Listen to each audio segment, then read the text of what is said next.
Sino ang gusto maging makabagong bayani sa panahon na ito? 20 taon nang nagtuturo ng values education sa elementarya ang 44 anyos na si Teacher Fe.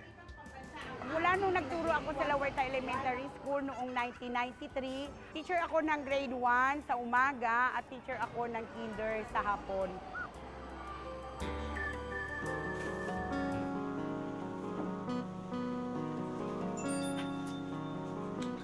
Pero pagdating sa bahay, patuloy ang kanyang trabaho sa paghahanda ng lesson plan at pagche-check ng mga takdang aralin ng kanyang mga estudyante.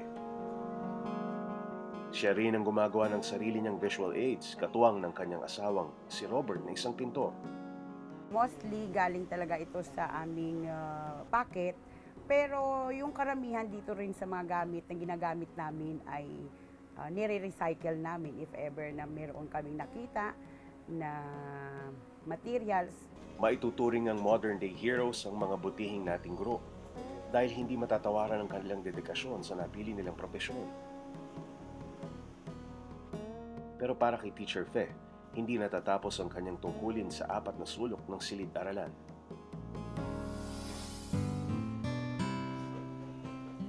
Tuwing Sabado at Linggo, sa halip na magpahinga matapos ng isang linggong pagtuturo sa eskwela, gumagayak si Teacher Fe para sa isang mahalagang misyon.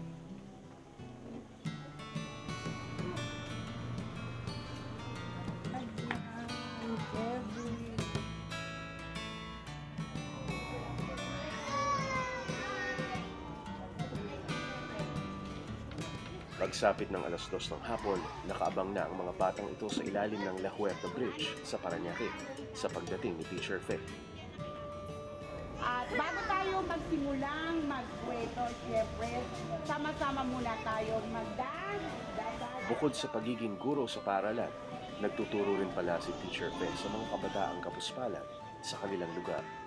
Hindi lahat ng narito sa ilalim ng tulay ay pumapasok sa formal na eskwelahan. Nagkikahos kasi hindi naman sila masabi na 3 times a day nakakain sila. Twice a day sila ay mayroong merienda. Hindi katulad sa ibang lugar. Sino sa inyo mayaman ang tata? Higit 4 na taon nang nagtuturo si Teacher Fe sa mga out-of-school youth sa ilalim ng tulay.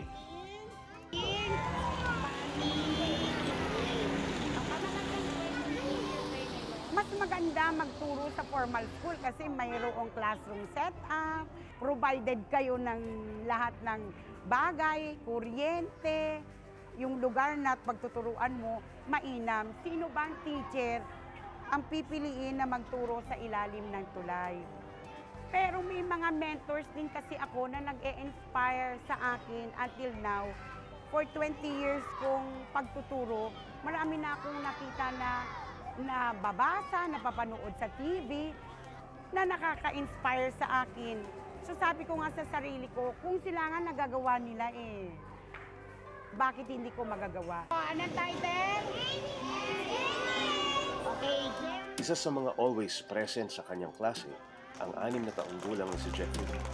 Actually, yung patuloy ko na pagtuturo dito sa ilalim ng tulay na ito, may mga bata rin na attached na sa akin tulad ni Jeffrey.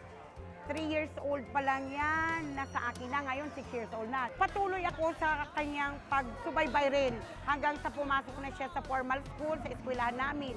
Pero alam ko na sa age 6 years old na siya sa ngayon, alam ko na ang bata na ito ay may mararating siya.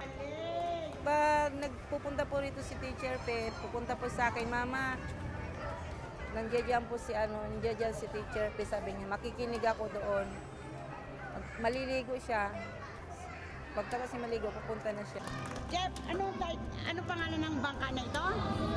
Si Yuri. Ano ang kanyang color? Yellow. Palakpakan natin si Jeff. Nagpapasalamat po ako kay Teacher Fe kasi po, kung hindi po dahil sa kanya, hindi po siguro maaano si Jeffrey sa pag-aaral. Tapos po, sa iba pong mga bata, nakakatulong po siya.